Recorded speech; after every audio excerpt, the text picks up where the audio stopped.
நான் எதெல்லாம் பேசுறேனோ அதெல்லாம் என் வாழ்க்கையில் நடக்குதுன்னு பெரிய சந்தேகத்தோட கூட இருக்கீங்களா?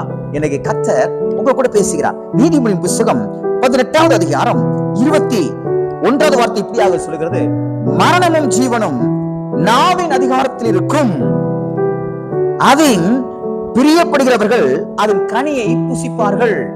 நீங்க உங்க நாவில கர்த்தர் ஒரு அதிகாரத்தை கொடுத்திருக்கிறார். அந்த அதிகாரம் எப்படிப்பட்ட அதிகாரம் என்றால், நீங்கள் தேவனுடைய நாமத்தினாலேயோ அல்லது நீங்கள் எந்த காரியத்தை நாவினாலே சொல்லிக்கொண்டே இருக்கிறீர்களோ அவைகளை தேவன் நிறைவேற்றுவார். அதான் நாவில மரணமும் ஜீவனும் நாவினுடைய அதிகாரத்துல இருக்கு. எப்ப பார்த்தாலும் செத்துறலாம் செத்துறலாம் செத்துறலாம் செத்துறலாம் செத்துறலாம் நீங்க சொல்லிட்டீங்கன்னா என்னைக்காவது ஒரு நாள் பிசாசு உங்களை கொண்டு போயிருவான், நீங்க செத்தே போயிருவீங்க.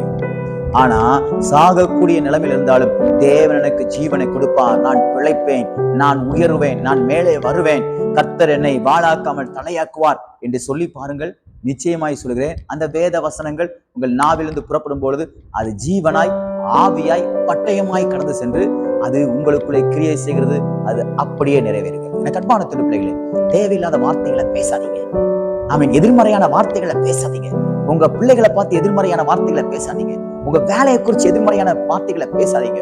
உங்க வீட்டை குறிச்சு எதிர்மறையான வார்த்தைகளை பேசாதீங்க. உங்க கணவனை குறிச்சு எதிர்மறையான வார்த்தைகளை பேசாதீங்க. உங்க மனைவியை குறிச்சு எதிர்மறையான வார்த்தைகளை பேசாதீங்க.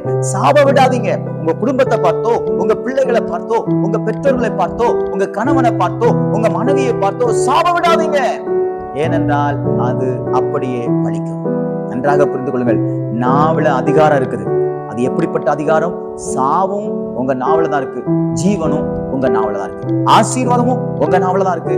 ஆமென். பாருங்க, நீங்க தரித்திர நிலைமைக்கு மாறுகிறதும் உங்க நாவல தான் இருக்கு, பரிசுத்தமா வாழ்றதும் உங்க நாவல தான் இருக்கு, அசுத்தமா போகிறதும் உங்க நாவல தான் இருக்கு. பரிசுத்தமான வார்த்தைகளை பேசும்போது நீங்க பரிசுத்தமாய் வாழ முடியும். அசுத்தமான வார்த்தைகளை பேசும்போது உங்க சிந்தை, உங்க இருதயம், உங்க கண்கள் எல்லாம் அசுத்தத்தை வெளிப்படுத்தும். அன்பான தேவ பிள்ளைகளே, இன்னைக்கு ஒரு தீர்மானத்தோட நம்ம கடந்து போக போறோம். எப்படிப்பட்ட தீர்மானம் தெரியுமா? ஆண்டவரே, என் நாவினால தேவையில்லாத வார்த்தைகளை நான் பேச மாட்டேன். என் நாவுக்கு கடிவாளம் வைங்க, என் நாவுக்கு பாதுகாப்பு வைங்க. தாவீது ஜெபம் பண்றாரு பாத்தீங்களா? என் நாவின் வார்த்தைகளினால உங்களுக்கு நான் துரோகம் பண்ணிடக்கூடாது. என் நாவின் வார்த்தைகளும் என் இருதயத்தின் தியானமும் உங்களுக்கு பிரியமா இருக்கட்டும். நீங்க தீர்மானம் எடுக்கிறீங்களா? தேவையில்லாத வார்த்தையை யார்ட்டையும் பேசாதீங்க. லூஸ் டாக்கிங் பண்ணாதீங்க. ஆமென். அவங்க அப்படி பேசுறாங்க, நானும் இப்படி பேசுறேன், நோ, எனக்கு அது தேவையில்லை என்று நீங்கள் இருப்பீர்கள். கர்த்தர் உங்களை நிச்சயமாய் உயர்த்துவார். நீங்கள் அதனுடைய கனிகளை புசிப்பீர்கள். நீங்கள் அதில் வாழ்ந்து சுகமாய் இருப்பீர்கள். ஆகையால் இந்த நாள் உங்கள் நாவின் அதிகாரத்தை நன்றாக வேத வசனத்தை கொண்டு பயன்படுத்துகிற நாளாக, ஆசீர்வாதங்களை பெற்றுக் கொள்கிற நாளாக தேவன் மாற்றி கொடுப்பாராக. God bless you.